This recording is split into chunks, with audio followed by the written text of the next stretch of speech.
3, 2, 1, REC.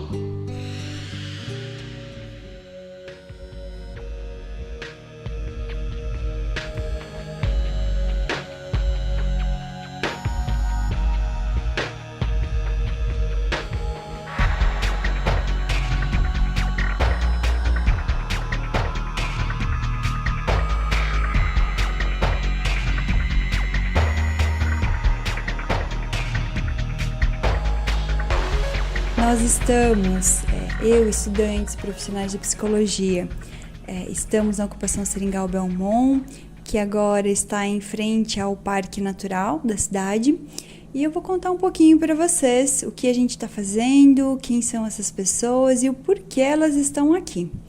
Então, nós estamos realizando a entrega dos alimentos que nós compramos com os recursos de uma campanha lançada pelo Núcleo.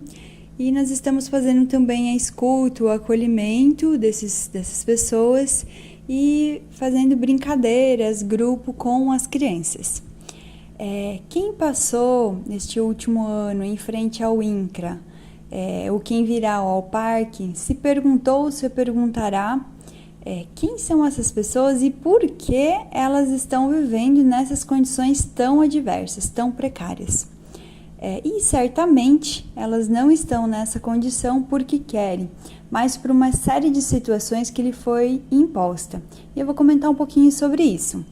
Essas pessoas, essas famílias, elas viviam em uma área chamada Seringal Belmont, que inclusive está bem próximo da onde estamos. Está bem próximo ao Parque Natural. Elas viviam lá desde 2014, em que elas faziam pequenas roças para a produção de alimentos para si, para comercialização nas feiras na cidade, também viviam do extrativismo e da pesca. Entretanto, em 2020, elas sofreram um despejo por reintegração de posse e um despejo que foi ilegal, porque ocorreu a revelia da decisão do Superior Tribunal Federal, que à época proibia os despejos, porque vivíamos num período de pandemia. Entretanto, foi só 2 anos depois, em setembro de 2022, que o Tribunal de Justiça do Estado de Rondônia ele emitiu uma decisão que foi favorável às famílias. Qual decisão foi essa? A decisão ela confirmou que as áreas ocupadas pelas famílias são da União e que essas famílias estavam de fato de posse dessas áreas desde 2014. Com essa decisão favorável, as famílias, então, elas decidem retornar ao território, sendo este o lugar de moradia e da onde elas têm o seu sustento, e ficam aí por 2 semanas. Após 2 semanas, elas sofrem uma série de violações, graves violações, em que elas são novamente expulsas do território de uma forma ilegal e violenta. A partir desse período, a gente tem dito que elas vivem um processo de peregrinação, onde elas passam a viver nas calçadas, ali em frente ao INCRA, depois em um terreno próximo ao INCRA e por um tempo mais longo no terreno em frente ao INCRA. Fazem aproximadamente 2 semanas que as famílias tiveram novamente uma decisão favorável, em que se tinha um georreferenciamento sobreposto à área e esse georreferenciamento foi cancelado. Então, as famílias elas decidiram ir para um local próximo ao seu território. Então, se teve uma negociação, estava tudo combinado com o proprietário dessa área. Entretanto, as famílias são surpreendidas novamente e novamente tiveram violação de seus direitos, que as impediu de chegar até o local. E por isso agora elas estão em frente ao Parque Natural.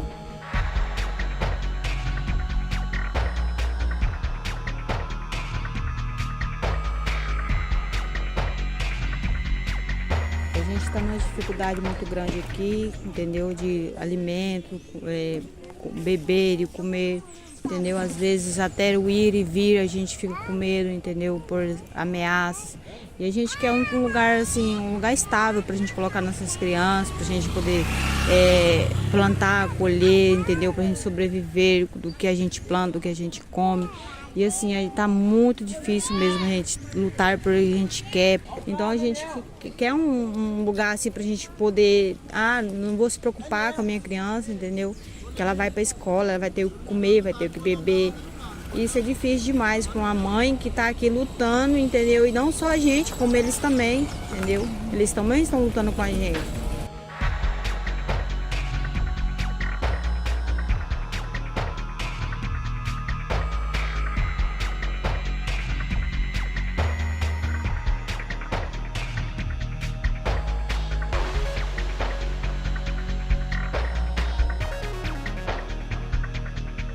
Aqui a gente se organiza de vários jeitos. Um dia a gente pode, outro dia a gente não pode. Um dia a gente tem água, outro dia não tem. Um dia tem energia, outro dia não tem. Um dia você pode armar a barraca sua e dormir, outro dia não pode. E quando pode, chove, alaga tudo, entendeu? Então a gente não tem assim uma segurança da justiça que possa acoitar a gente, que possa apoiar. Entendeu? Então a gente fica sem chão e sem ir para onde ir. A alimentação geralmente a gente recebe cestas, né? Aí quando vem pouca cesta é dividido, por exemplo, se você está precisando de uma lata de óleo, você pega, vai dividindo quando vem poucas, né? Aí água, tem gente que cede, tem gente que não. O mais difícil mesmo às vezes é o banheiro, porque eles fecham 8 horas, o que cederam o banheiro pra gente, eles fecham 8 horas da noite, às vezes.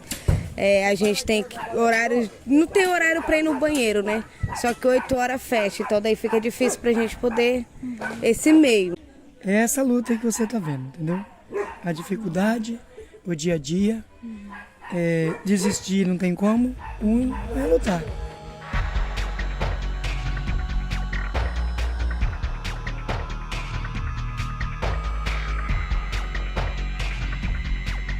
É uma resistência, né, que a gente sofre dia após dias aqui por uma luta, uma causa justa, que tenha, né, que olhe pra gente, que pela dificuldade da nossa criança, entendeu? A gente busca uma moradia legal, entendeu, pra eles, entendeu, pra gente, que eles olhem pra gente, né, que a gente fica aqui nessa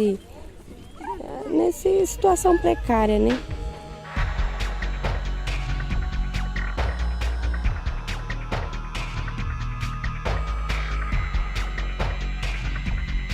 Estou correndo atrás de um objetivo que era nosso e foi tomado e agora nós estamos lutando para nós vencer e ganhar, né? Que objetivo é esse concretamente? É as terras do Belmonte. Para mim trabalhar, para mim poder plantar e cultivar, para amanhã ou depois eu ter o que comer.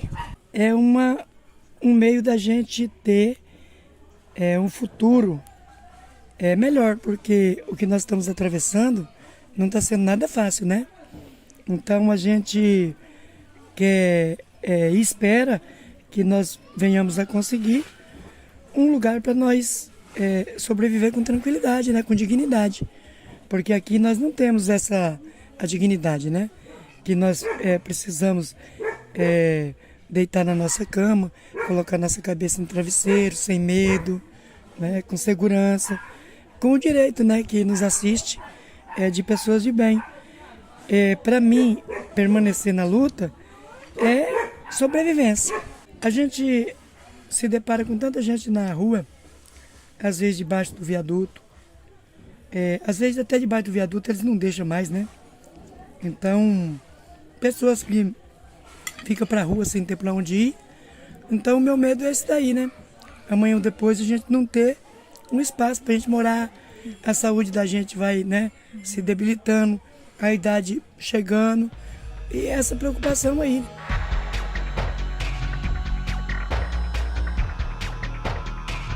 E a gente está nessa luta, entendeu? A gente está nessa luta e a gente não vai desistir, porque é um sonho que a gente está lutando e a gente vai realizar, entendeu? A gente vai realizar esse sonho. Então, tipo assim, a gente espera por uma luta da justiça, uma coisa onde a gente possa ter confiança, segurar pela justiça e a gente viver em paz na casa da gente, produzir, criar nossos filhos, manter nossos filhos na escola, entendeu? Então isso está sendo uma luta complicada, mas eu tenho fé que lá na frente a gente vai vencer. que a gente possa alcançar aí que a justiça seja feita, né? O que faz você continuar com todas essas condições adversas, difíceis, você continuar com o pessoal aqui na ocupação? Esperança, né? Em primeiro lugar e força de vontade. A gente tem que ter muita força de vontade para a gente correr atrás do objetivo que a gente quer. Resistir na luta, eu acho que é o alvo, né? De conseguir uma vitória, esperar se a gente conseguir, né? Atravessar o deserto e lá do outro lado, na linha de chegada, ter uma resposta por essa luta aqui, porque não é fácil não.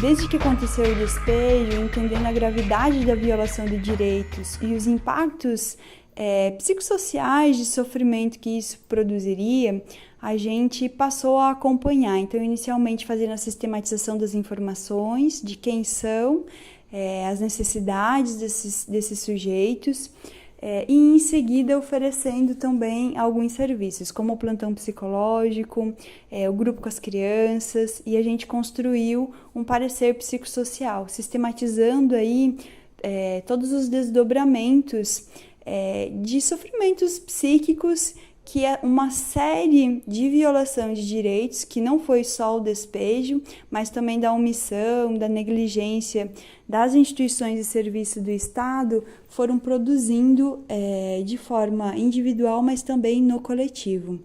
Além disso, a gente vem se somando nas frentes, né? Desde a arrecadação, para arrecadação de alimentos, medicamentos, roupas, até também algumas atividades culturais.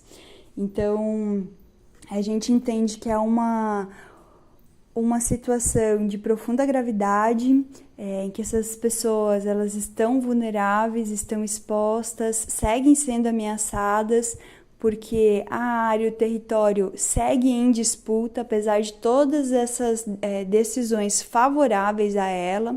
A área continua em disputa e a gente sabe que na disputa essas famílias são o elo mais fraco. Então, essa necessidade importante da gente estar se somando, apoiando. É uma situação que nos sensibiliza muito, porque na sua maioria são mulheres negras, tem muitos idosos e muitas crianças.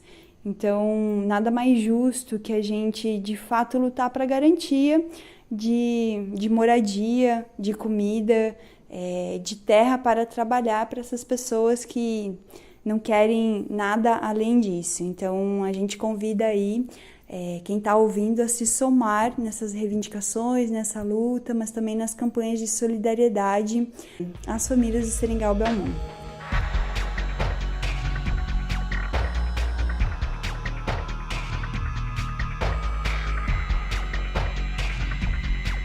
Olhasse para a situação que nós estamos passando e que tivesse um pouco de pressa, né, para poder resolver o nosso problema. Porque não é só eu que estou sofrendo, várias pessoas que estão nesse sofrimento, criança, pessoas de idade.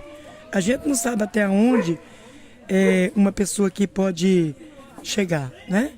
Adoecer, como nós já adoecemos, várias pessoas adoeceu, então a gente tem por isso, né?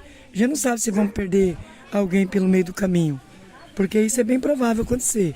Então esse que é o medo. Então que eles apressem, né, resolver, quem tem o poder de resolver, que olhe, né, para a nossa necessidade e para os nossos direitos.